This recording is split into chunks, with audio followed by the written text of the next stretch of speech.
Hi everyone. आज का हमारा टॉपिक है सेकेंडरी एजुकेशन कमीशन, जो कि कंटेम्प्रेरी इंडिया एंड एजुकेशन यानी पेपर 2 बीएड फर्स्ट ईयर का एक इम्पोर्टेंट टॉपिक है। और ये टॉपिक ना सिर्फ बीएड के लिए बल्कि सीटेट और टीचिंग एग्जाम्स के लिए भी काफ़ी इम्पोर्टेंट है। इमेजिन कीजिए, अगर स्कूल एजुकेशन का मेन पर्पज सिर्फ एग्जाम्स को पास करना हो, स्टूडेंट्स सिर्फ रट्टा लगाएं, प्रैक्टिकल नॉलेज ही ना हो उनको, और ना ही उन्हें कोई कैरियर गाइडेंस हो, तो क्या ऐसी एजुकेशन स्टूडेंट्स को रियल लाइफ के लिए प्रिपेयर कर पाएगी? बिल्कुल भी नहीं। और इंडिपेंडेंस के बाद इंडिया की सेकेंडरी एजुकेशन में कुछ ऐसी ही प्रॉब्लम्स थी, और इसी वजह से गवर्नमेंट को एजुकेशन सिस्टम में चेंजेस लाने की ज़रूरत महसूस हुई। और तब ही और तब आया सेकेंडरी एजुकेशन कमीशन, जिसे हम मुदालियर कमीशन के नाम से भी जानते हैं। इंट्रोडक्शन में अगर हम बात करें तो सबसे पहले हम ये समझते हैं कि ये कमीशन बनाया ही क्यों गया। इंडिया को इंडिपेंडेंस मिलने के बाद गवर्नमेंट ने ये रियलाइज किया कि एजुकेशन सिस्टम में काफ़ी शॉर्टकमिंग्स हैं। स्कूल्स में पढ़ाई तो हो रही है, लेकिन एजुकेशन स्टूडेंट्स को रियल लाइफ के लिए प्रॉपरली प्रिपेयर नहीं कर पा रही। मतलब उन्हें कोई स्किल बेस्ड एजुकेशन नहीं, बस ये था कि कोई टॉपिक या कोई सब्जेक्ट है वो उनको पढ़ना है, बस एग्जाम्स में रट्टा लगा के वो पास हो जाते हैं, रट्टा मार के वो पास हो जाते हैं। तो इसी वजह से वो उनको रियल लाइफ से कनेक्ट नहीं कर पा रहे थे वो एजुकेशन को।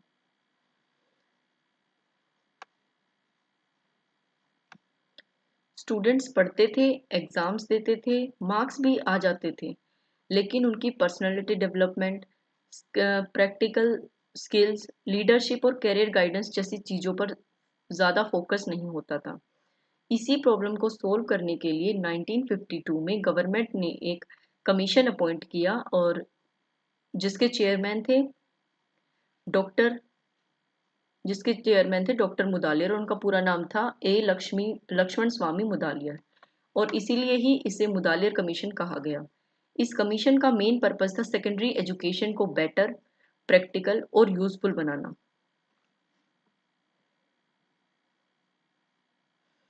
ये दिया हुआ है कि ईयर ऑफ एस्टेब्लिशमेंट क्या था, 1952।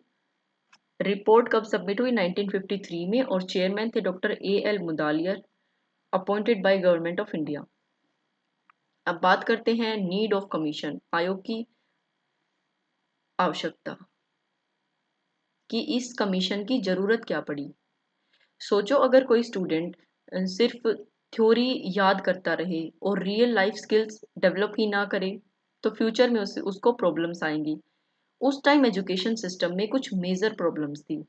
जैसे सबसे पहली प्रॉब्लम क्या थी, एजुकेशन वाज एग्जामिनेशन ओरिएंटेड, यानी स्टूडेंट्स का फोकस लर्निंग पर कम और मार्क्स लाने पर ज़्यादा होता था। जैसे आज भी आपने कई स्टूडेंट्स को सुना होगा कि बस हमें एग्ज़ाम निकालना है और हम कॉन्सेप्ट को बाद में देख लेंगे। दूसरी प्रॉब्लम थी curriculum was narrow and outdated, यानी पाठ्यक्रम संकीर्ण एवं पुराना था। यानी कि जो सिलेबस था वो टाइम के अकॉर्डिंगली अपडेट नहीं था। और तीसरी, अगर हम इसकी नीड की बात करें तो तीसरी प्रॉब्लम की अगर हम बात करें तो थी vocational education was neglected.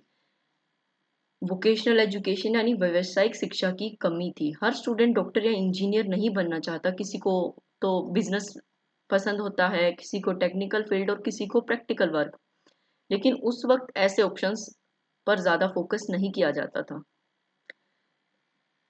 Next problem थी lack of practical education. Theory तो उस टाइम पे थ्योरी बहुत होती थी और प्रैक्टिकल इम्प्लीमेंटेशन बहुत ही कम। और लास्ट इसकी प्रॉब्लम थी democratic values were not developed. Students में डेमोक्रेटिक वैल्यू यानी लोकतांत्रिक मूल्यों का विकास नहीं हो रहा था, इसलिए एजुकेशन में रिफॉर्म्स की ज़रूरत थी और इस कमीशन की नीड पड़ी। अब बात करते हैं ऑब्जेक्टिव्स ऑफ कमीशन, यानी आयोग के उद्देश्य क्या क्या थे। कमीशन का काम सिर्फ प्रॉब्लम्स को बताना नहीं होता, बल्कि उनके रिगार्डिंग सॉल्यूशंस भी देना होता है। जैसे इसका पहला ऑब्जेक्टिव था to study existing secondary education. यानी माध्यमिक शिक्षा की स्थिति का अध्ययन करना। किसी भी सिस्टम को इम्प्रूव करने के लिए उसकी कंडीशन को समझना बहुत जरूरी होता है। तो इसका मेन ऑब्जेक्टिव था, जो माध्यमिक शिक्षा की स्थिति थी उसका अध्ययन करना, उसको एनालिसिस करना। दूसरा ऑब्जेक्टिव है to improve educational quality. Main objective था कि स्कूल्स की क्वांटिटी को नहीं बढ़ाना, बल्कि उनमें क्वालिटी भी इम्प्रूव करनी है। तीसरा ऑब्जेक्टिव है टू मेक एजुकेशन प्रैक्टिकल। ऐसी एजुकेशन जो स्टूडेंट्स की रियल लाइफ में काम आए। तो एजुकेशन को प्रैक्टिकल और यूजफुल बनाना। चौथा ऑब्जेक्टिव था to develop democratic values. Democratic values को डेवलप करना, क्योंकि इंडिया एक डेमोक्रेटिक कंट्री है और स्टूडेंट्स में डिसिप्लिन, रिस्पॉन्सिबिलिटी, कॉरपोरेशन और लीडरशिप क्वालिटीज होनी चाहिए। पांचवा ऑब्जेक्टिव है to introduce diversified curriculum. Diversified curriculum को इंट्रोड्यूस करना यानी विविध पाठ्यक्रम लागू करना। To improve teaching and examination. शिक्षण और परीक्षा में भी सुधार करना। To prepare students for employment. रोजगार हेतु तैयारी करना, यानी कि स्टूडेंट्स को हायर स्टडीज और एम्प्लॉयमेंट के लिए भी प्रिपेयर करना, इसका एक मेन ऑब्जेक्टिव था। जैसे हम एक फ्लो चार्ट के थ्रू भी इसे समझ सकते हैं। सेकेंडरी एजुकेशन कमीशन, इसके चेयरमैन थे Mudaliar, AL Mudaliar. Main aims क्या थे? Democratic citizenship, diversified curriculum, vocational education और एग्जामिनेशन रिफॉर्म्स, ये इसके मेन एम्स थे। यानी लोकतांत्रिक नागरिकता, विविध पाठ्यक्रम, व्यावसायिक शिक्षा और परीक्षा सुधार करना। इसने गाइडेंस प्लस को करिकुलर एक्टिविटीज भी आती हैं और इससे होता है ऑल राउंड डेवलपमेंट यानी सर्वांगीण विकास।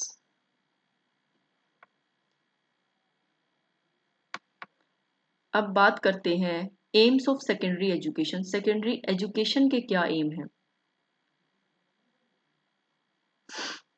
यानी जो एम्स इस कमीशन ने दिए सेकेंडरी एजुकेशन के, वो क्या क्या हैं। सबसे पहले बात करते हैं तो डेवलपमेंट ऑफ डेमोक्रेटिक सिटीजनशिप, यानी लोकतांत्रिक नागरिकता का विकास। ये कमीशन ये चाहता था कि स्टूडेंट सिर्फ एजुकेटेड ना बने बल्कि रिस्पॉन्सिबल सिटीजन्स भी बने। स्टूडेंट्स में डेवलप होनी चाहिए डिसिप्लिन यानी अनुशासन, कॉरपोरेशन यानी सहयोग, पेट्रोइटिज्म यानी देशभक्ति, टॉलरेंस यानी सहिष्णुता, लीडरशिप यानी नेतृत्व। एग्जाम्पल की अगर हम बात करें, अगर स्कूल्स में ग्रुप एक्टिविटीज करवाई जाती हैं तो टीम वर्क डेवलप होता है और डिबेट्स या स्कूल इवेंट से लीडरशिप इंप्रूव होती है। नेक्स्ट पॉइंट है इंप्रूवमेंट ऑफ पर्सनैलिटी, व्यक्तित्व विकास। कमीशन का ये मानना था कि बच्चे की कंप्लीट पर्सनैलिटी डेवलप होनी चाहिए, जिसमें मेंटल डेवलपमेंट भी आ गया, फिजिकल डेवलपमेंट, सोशल डेवलपमेंट और इमोशनल डेवलपमेंट। अगर स्टूडेंट पढ़ाई में अच्छा है तो उसमें कॉन्फिडेंस या कम्युनिकेशन स्किल्स नहीं है तो डेवलपमेंट उसका इनकम्प्लीट माना जाएगा। थर्ड पॉइंट है वोकेशनल एफिशिएंसी। इसमें क्या है? Development of practical skills. इस कमीशन ने कहा कि स्टूडेंट्स में प्रैक्टिकल और जॉब रिलेटेड स्किल्स डेवलप करनी चाहिए ताकि बच्चे फ्यूचर में इजीली एम्प्लॉयमेंट अपॉर्चुनिटीज के लिए प्रिपेयर हो सके। नेक्स्ट है डाइवर्सिफाइड करिकुलम, विविधीकृत पाठ्यक्रम। कमीशन ने कहा कि सभी स्टूडेंट्स सेम नहीं होते, जैसा हमने इंडिविजुअल डिफरेंसेस में भी पढ़ा था। हर स्टूडेंट की इंटरेस्ट और एबिलिटीज अलग अलग होती हैं। किसी को साइंस पसंद होती है, किसी को कॉमर्स, किसी को एग्रीकल्चर, किसी को आर्ट्स एंड म्यूजिक। इसलिए करिकुलम में डिफरेंट सब्जेक्ट्स इंक्लूड होने चाहिए, जैसे science, language, social studies, mathematics, arts, agriculture, commerce. इसका पर्पस क्या है कि स्टूडेंट्स अपने इंटरेस्ट के अकॉर्डिंग सब्जेक्ट्स चूज कर पाएंगे, यानी रुचि और क्षमता के अनुसार शिक्षा हो पाएगी। इसके बाद बात आती है वोकेशनल एजुकेशन, व्यावसायिक शिक्षा। ये कमीशन की एक बहुत ही इम्पोर्टेंट रिकमेंडेशन में से एक थी कि कमीशन ने सजेस्ट किया कि स्कूल्स में वोकेशनल सब्जेक्ट्स को करना चाहिए, technical technical skills, agriculture, business related learning. इससे स्टूडेंट सिर्फ थ्योरी नहीं पढ़ेंगे बल्कि प्रैक्टिकल स्किल्स भी सीखेंगे। और इसका बेनिफिट क्या होगा? सबसे पहला ये बेनिफिट होगा कि ये रिड्यूस करेगा अनएम्प्लॉयमेंट को, यानी बेरोजगारी इससे कम होगी। और दूसरा इसका इम्पोर्टेंस है, स्किल्ड मैन पावर डेवलप होगा, कुशल मानव संसाधन विकसित होगा इससे।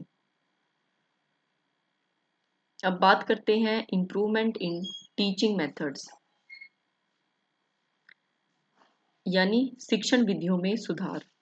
कमीशन ने टीचिंग मेथड्स को भी इम्प्रूव करने के लिए कुछ रिकमेंडेशंस दी थी।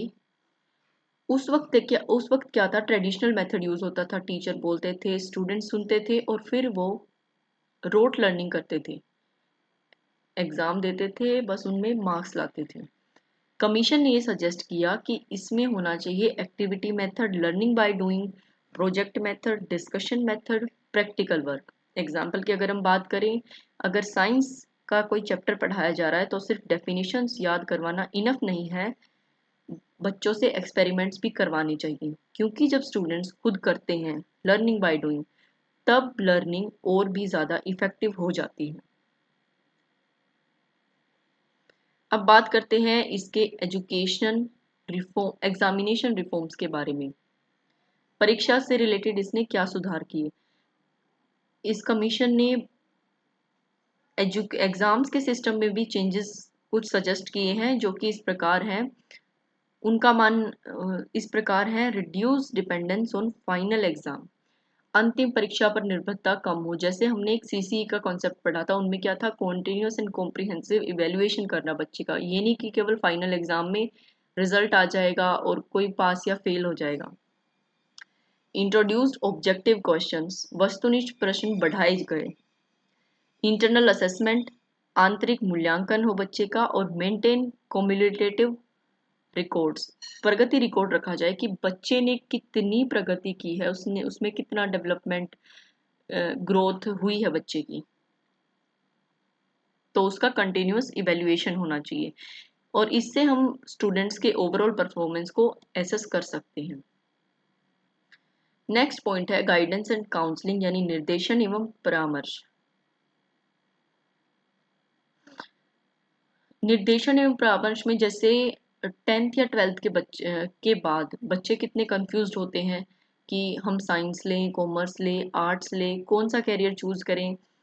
तो कमीशन ने सजेस्ट किया कि स्कूल्स में गाइडेंस और काउंसलिंग सर्विसेज भी होनी चाहिए, जैसे एजुकेशनल गाइडेंस यानी शैक्षिक निर्देशन, वोकेशनल गाइडेंस व्यवसायिक निर्देशन, पर्सनल काउंसलिंग व्यक्तिगत परामर्श, ताकि स्टूडेंट्स इन्फॉर्म्ड डिसीजन ले पाए, यानी वे अपने उचित कैरियर का चयन कर पाए। नेक्स्ट है को करिकुलर एक्टिविटीज, यानी सहगामी गतिविधियां, पढ़ाई के साथ साथ जो एक्टिविटीज होती हैं वो। यानी इस कमीशन ने सिर्फ टेक्स्ट बुक पर फोकस नहीं किया, को करिकुलर एक्टिविटीज पे भी फोकस किया था, जैसे sports, debates, NCC, scouts and guides, cultural programmes या एक्टिविटीज।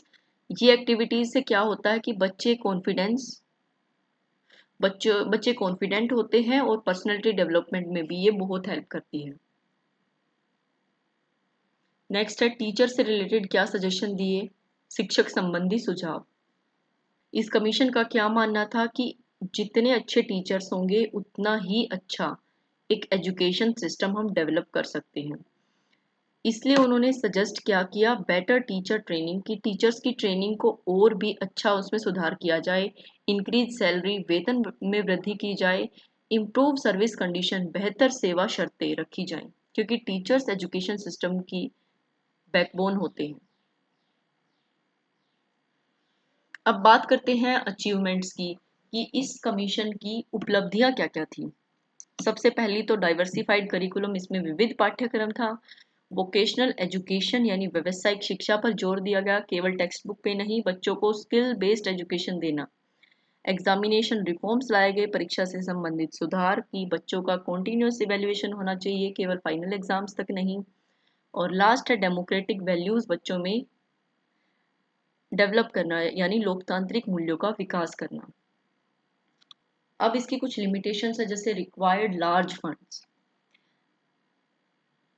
कि हर एक चीज को लागू करने के लिए अधिक आर्थिक संसाधनों की आवश्यकता होती है। डिफिकल्टीज इन रूरल एरियाज, ग्रामीण क्षेत्रों में बहुत कठिनाइयों का सामना करना पड़ता है। और रिकमेंडेशंस नॉट फुली इम्प्लीमेंटेड, और जो जो सुझाव इसमें दिए गए थे वो पूर्णतः लागू नहीं हुए। तो ओवरऑल हम देखें तो मुदालियर कमीशन ने इंडिया की सेकेंडरी एजुकेशन को एक नई डायरेक्शन देने की कोशिश की। इसने सिर्फ बुक लर्निंग पर फोकस नहीं किया, बल्कि practical learning, vocational education, personality development और डेमोक्रेटिक वैल्यूज को इम्पोर्टेंस दी। आज भी एजुकेशन सिस्टम के कई रिफॉर्म्स में इस कमीशन का कंट्रीब्यूशन दिखाई देता है, क्योंकि यही तो बेस है। इसके बाद जो जो कमीशंस नेक्स्ट आए हैं उन्होंने इसी में ही अलग अलग रिफॉर्म्स की हैं। सबसे पहले बेस तो यही है। एट दी एंड हम कह सकते हैं कि मुदालियर कमीशन ने एजुकेशन को सिर्फ बुक्स तक लिमिटेड नहीं रखा, बल्कि स्टूडेंट्स की ओवरऑल डेवलपमेंट पर फोकस किया। तो इसी के साथ हमारा ये टॉपिक सेकेंडरी एजुकेशन कमीशन यहाँ कंप्लीट होता है। आई होप आपको अच्छे से समझ आया होगा।